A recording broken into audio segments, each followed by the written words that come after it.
ನಮಸ್ಕಾರ ಅಭ್ಯರ್ಥಿಗಳೇ, ನಮ್ಮ ಚಾನಲ್ಗೆ ಸ್ವಾಗತ. ಈಗಾಗಲೇ ಪ್ಯಾರಾಮೆಡಿಕಲ್ JNM ಅಡ್ಮಿಷನ್ಗಳು ಜೋರಾಗಿ ನಡೆದಿದ್ದು, ಆ ಅಭ್ಯರ್ಥಿಗಳಿಗೆ ಯಾರಿಗೆಲ್ಲ ಸೀಟ್ ಸಿಕ್ಕಿದೆ, ಯಾರಿಗೆಲ್ಲ ಕಾಲೇಜ್ ಸಿಕ್ಕಿದೆ ಅಂಥ ಅಭ್ಯರ್ಥಿಗಳಿಗೆ, ಪ್ಯಾರಾಮೆಡಿಕಲ್ ಮತ್ತು JNM ಅಭ್ಯರ್ಥಿಗಳಿಗೆ ಮತ್ತು ವಿವಿಧ ಪ್ರೊಫೆಷನಲ್ ಕೋರ್ಸ್ಗಳಿಗೆ SC/ST ಇಲಾಖೆಯಿಂದ ಕೊನೆಯ ದಿನಾಂಕ ಇದೇ ತಿಂಗಳು 30ನೇ ತಾರೀಕು ತನಕ ಇರುತ್ತೆ. ಅದರ ಬಗ್ಗೆ ಈ ಒಂದು ಮಾಹಿತಿ ಕೊಡ್ತಾನೆ. ಯಾಕಂತಂದರೆ ಇದು ಮಿಸ್ ಆದರೆ ನಿಮಗೆ ಮತ್ತೆ ಯಾವಾಗ ಅವರು ಡೇಟ್ ಎಕ್ಸ್ಟೆನ್ಷನ್ ಮಾಡ್ತಾರೋ ಬಿಡ್ತಾರೋ ಗೊತ್ತಿಲ್ಲ. ಸೊ ಎಕ್ಸ್ಟೆಂಡ್ ಆಗಲಿಲ್ಲಪ್ಪ ಅಂತಂದರೆ ಈ ವರ್ಷದ ನಿಮಗೆ ಮಿಸ್ ಆಗಿಬಿಡುತ್ತೆ ಅಪ್ಲಿಕೇಶನ್ ಹಾಕೋದು. ಈಗ ಸೀಟ್ ಸಿಕ್ಕಿರುವಂಥ ಅಭ್ಯರ್ಥಿಗಳು ಇವತ್ತೇ ನೀವು ಅಪ್ಲಿಕೇಶನನ್ನು ಹಾಕಿದರೆ ತುಂಬ ಒಳ್ಳೆಯದು. ಅಪ್ಲಿಕೇಶನ್ ಹಾಕಿದ ಮೇಲೆ, ಯಾಕಂದರೆ ಸೀಟ್ ಕಾಲೇಜ್ ಅಂತ ಕನ್ಫರ್ಮ್ ಆಗಿದೆ, ಅಡ್ಮಿಷನ್ ಬೇಕಾದರೆ ನೀವು ಮಾಡಿದ ಮೇಲೆ ಹಾಕಿದರೆ ಲೇಟ್ ಆಗುತ್ತೆ. ಸೊ ಹೀಗಾಗಿ ನೀವು ಅಡ್ಮಿಷನ್ ಮಾಡೋದು ಕನ್ಫರ್ಮ್ ಆದರೆ ನೀವು ಅಡ್ಮಿಷನ್ ಮಾಡೋಕ್ಕಿಂತ ಮೊದಲು ಅಪ್ಲಿಕೇಶನ್ ಹಾಕ್ಬೋದು.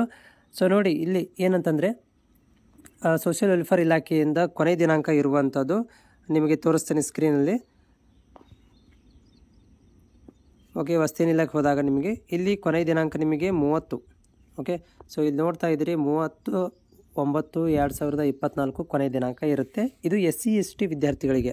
ಅದೇ ರೀತಿಯಾಗಿ ಮೈನಾರಿಟಿ ಅಲ್ಪಸಂಖ್ಯಾತರ ಇಲಾಖೆಯ ಅಭ್ಯರ್ಥಿಗಳಿಗೆ ಕೊನೆಯ ದಿನಾಂಕ ಮುಂದಿನ ತಿಂಗಳು 5ನೇ ತಾರೀಕು ತನಕ ಇರುತ್ತೆ. ಸೊ ಯಾರಿಗೆಲ್ಲ ಈಗ 5ನೇ ತಾರೀಕು ಆದರೆ ಮೈನಾರಿಟಿ ಅಭ್ಯರ್ಥಿಗಳಿಗೆ ಮಾತ್ರ ಇದು.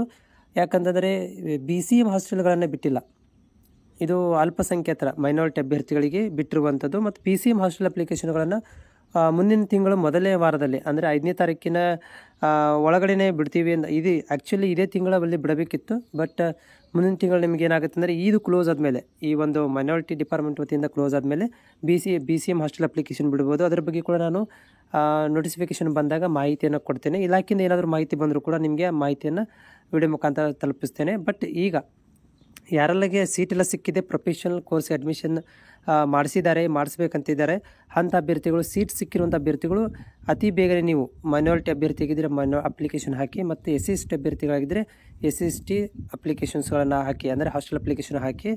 ಈಗ ಕ್ಲೋಸ್ ಆಗೋಕ್ಕಿಂತ ಮೊದಲೇ ಅಪ್ಲಿಕೇಶನ್ ಹಾಕಿ.